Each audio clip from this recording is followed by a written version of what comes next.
Oh, so nearby Nisha, what's your favourite obscure word?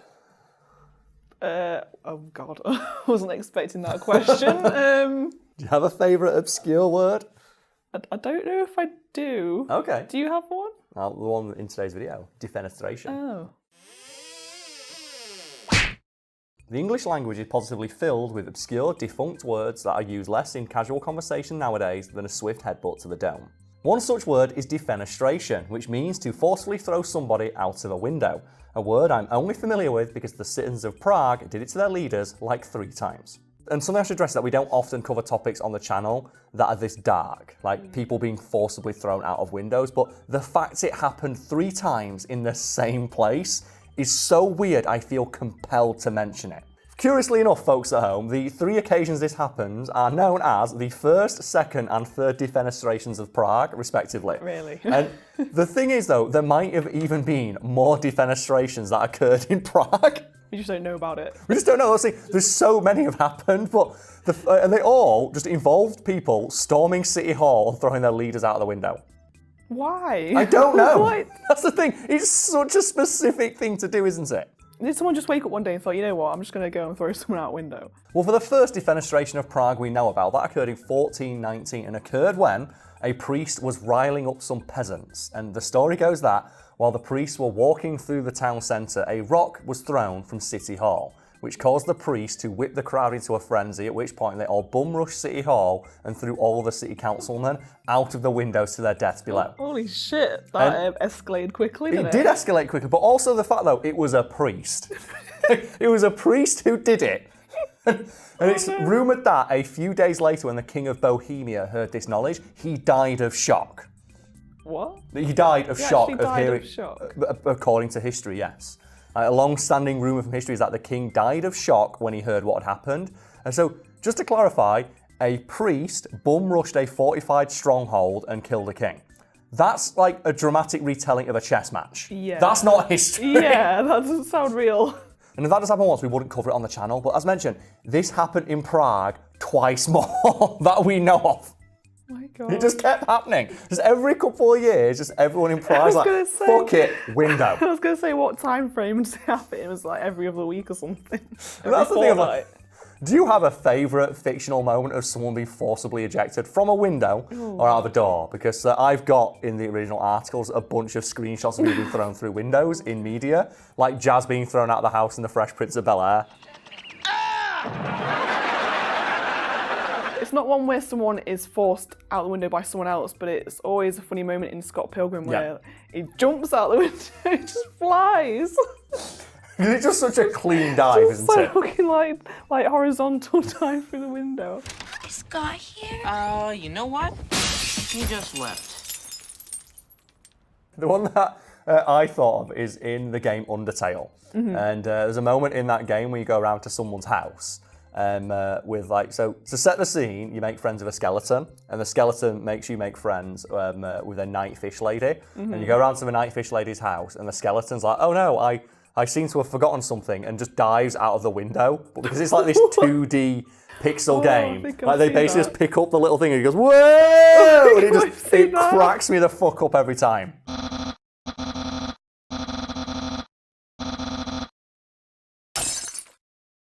It's such a perfect, again, horizontal, just peanut roll out that window. Yeah, I think it's the unexpected jumps out the window. Yeah. I mean, when you see someone build up to throw them out, it's not as funny, but when someone's just like, vroom, straight through a window, that's the funniest. And there are some like just great moments in fiction that are happening, like the RoboCop scene of RoboCop throwing Clarence Bodiker through a window while reading him his Miranda rights.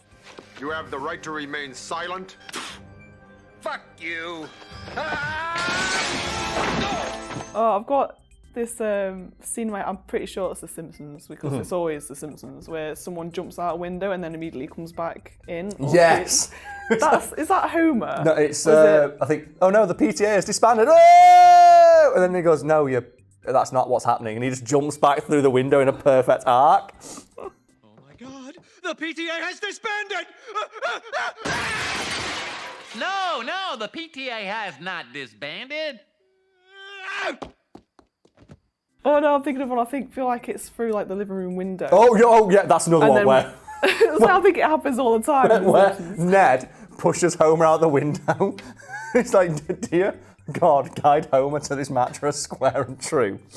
And he goes, he bounces back through. Dear Lord, may your loving hand guide Homer to the mattress square and true.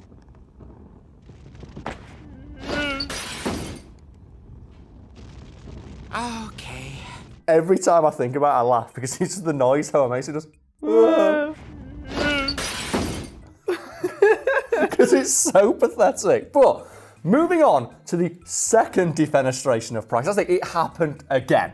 This was caused by a bunch of proto-Protestants who were annoyed at Catholics gaining power in the city and decided to solve that by throwing some Catholic councilman out of a window again. Because of course. Of course. Because that's the thing. Apparently in Prague, it's when shit gets real, throw someone out a window. When in doubt, throw someone out. When- When in doubt, throw someone out. Yeah, when in doubt, whip it out. Let's go. It's just. Then it happened again. And again, it was caused by just religious strife, which means, in my head, it's a guy in a Pope hat. It's a guy in a Pope hat Sparta kicking someone out a window. And I know that's not what happened, but it is what's going to happen in this edit we do of that scene from 300 of Gerard Butler wearing a Pope hat. Let's do it. Just this is Prague. Boom!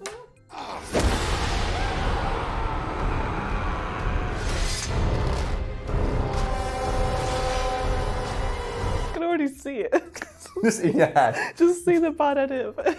Whenever we edit stuff like this, I know that you and Brad, you enjoy it, but you secretly get annoyed when I say stuff like this. It's like, if we cut it out, it's a funny moment for the people at home, but it saves you time and effort.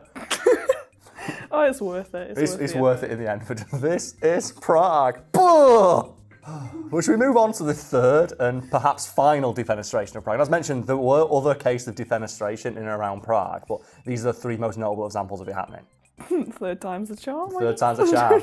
Well, the third defenestration of Prague took place in 1618, and once again saw a bunch of Catholic noblemen being forcibly ejected from windows. And like, if I lived in Prague and I was Catholic, I just would never go above the first floor. No. Ever. I would never be more than 2 foot above the ground. I wouldn't even wear like high heels if I was Catholic, and that would just You crawl on the floor. Just in case someone pushed me off and I died. You wouldn't even stand up. It was just like, why would you go near a window ever in that world? Again, this is a story about people being like thrown out of windows and killed. But the reason we're talking about it is because it's such a weirdly specific thing to happen multiple times. And I think it's the reason why the Darwin Awards work, of one of the criteria for someone to get a Darwin Award, which is just a humorous like collection of ways people have passed on, is that it has to be either ironic or just inherently amusing. Like someone falling to their death is not funny. But then there's a famous Darwin Award story about a high-rise office block and a guy who worked in them, and the thing he'd do to impress guests who was walking around, he'd talk about, look how strong and sturdy these windows are, and he would run up and shoulder check the window. Oh no. And the story goes that this businessman did it once, and the crowd shit themselves and go, and he goes, look, this is how strong and sturdy, like these bulletproof glass. And then he does it a second time, and the glass doesn't break, but it pops out of its frame. Ooh. And that's funny because, it's so unexpected. Yeah. And there's that extra layer there that makes it amusing in that darkly macabre way. Moving on to the third and final defenestration of Prague we know about in 1618. This is where it seems that the town itself gained sentience and got sick of this happening. So the story goes that once again, people decided, fuck the Catholics, we're going to throw them out of a window. And several Catholic noblemen were thrown out of a third-story window and survived. Oh. Yes. Oh, wow. That's the thing. So it happened again, but this time the men survived.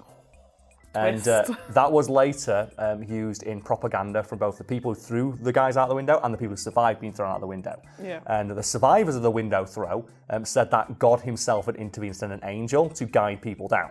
And it was propaganda that people saw angels helping them reach the ground.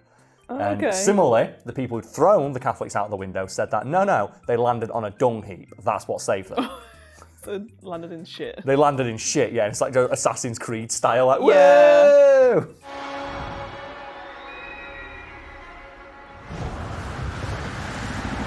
And if anyone curious, like, what actually happened, we don't really know. But at the place this tower stands, because the tower still stands in Prague, there is a monument to the survival of the men, noting that people were thrown out of this window at this point in history and they somehow survived, and it was deemed to be a miracle. I personally think just like God got sick of it, like stop throwing Catholics out. Like, I don't even care which side is right, just stop throwing people out of fucking windows. It's like, what is your obsession? Like, Prague, stop this. I just like the idea that the Catholics spun it as like, no, God intervened. It's like, well, where was he the other 2 times? I was going to say, where was he the first 2 times it happened? It's like that old joke, isn't it, of city floods. And there's a guy on top of a rooftop stranded, and his neighbour comes by on a boat, and he's like, quick, get in the boat. I'll take you to safety. He's like, no, God will save me. And he's like, oh, okay, are you sure? No, God will save me. A couple of days later, just another boat comes along, this time it's the Coast Guard. It's like, oh, the water's still rising, you should get in the boat. So, no, God will save me. So, oh, okay. And then just like, a couple of days after that, like, the guy's on his chimney and a helicopter has to come along. It's like, look, get into the helicopter. We're going to take it to safety. He's like, no, God will save me. Water rises, kills the guy, gets into heaven, meets God. God, I was devout all my life. Why didn't you rescue me from the flood? Is that what I sent? 2 boats and a helicopter. What more did you want? He tried. I tried. I really, really did. Like, what was the guy expected to just pluck him out into the air or something? Like again, I'm thinking of The Simpsons when you see God and he just like reaches to the house and picks the roof off. Yeah. It's just like that was the guy, like just to safety. Like, yeah, he tried with the boats. He made an effort. Like Rollercoaster Tycoon, just boop, boop. Yeah, exactly. I'll save you from drowning. It's like, what, you think these hot dogs cost too much to into the torture pit with you? I always love that game though. Of when people complain that the park is shit, just drop them on an island where all it has is free drinks and toilets that charge 20 quid. That's the one, innit? I never do stuff like that in games because I know a lot of people do it in The Sims as well, where they just trap Sims in just the to see what pool. happens. Yeah. I can never be that mean. Well, I guess we have to mention the Rollercoaster Tycoon joke that I made years ago. Yep. Of the rival park one. So, folks at home, if you've ever been on the internet, you've probably seen this image detailing someone playing Rollercoaster Tycoon in a way where they send a roller coaster careening into their neighbour's park to lower their rating. And that was a joke written by me almost 10 years ago now at this point. Jesus, it's been that long. It's been that long, yes. And I should clarify, you can't do that in Rollercoaster Tycoon. You've never been able to see your rivals park in Rollercoaster Tycoon, but it's something we mentioned in the video, which we call like a Mandela effect thing, where people, when they hear that, remember that you could, because it sounds so plausible. Yeah. You implant a false memory in your own mind of like, well, yeah, you can do that. And I had no idea that that post had reached so many people up until a week or so ago when I was recording an episode of Go Go Podzilla, which is a podcast I appear on with Whiskey Studios and Rami Ismail, a famous game designer, where he mentioned that offhand. And I said, wait a minute, are you talking about that tweet about Rollercoaster Tycoon? He's like, yeah.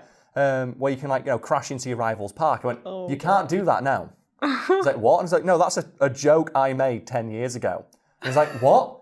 I always thought you could do that. And it's like, that guy's a game designer. Like, he makes games. And he's like, wait, I always thought that was real. And it's like, no, it's not. No. And it fooled him. And I'm like, yeah, small world. That's so weird.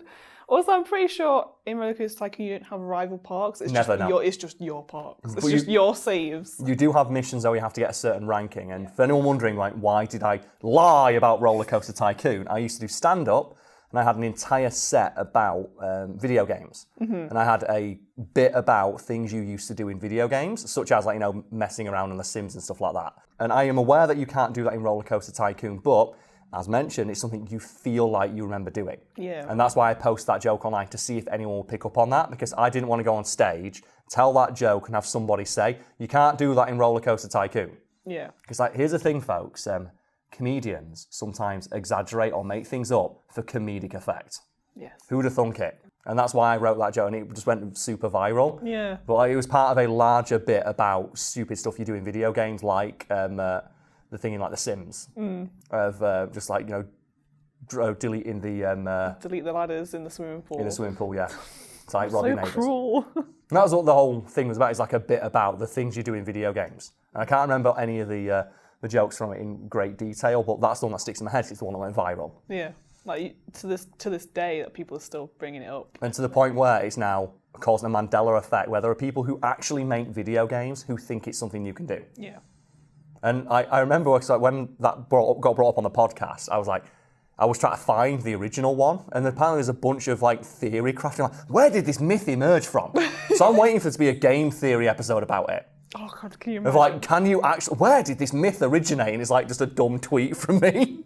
It's just that thing of like, yeah, it's spread so far now. It's actually like a part of like video game legend. That could you ever do that? I've heard that you could like have a rival park. Which Rollercoaster Tycoon? No, never happened.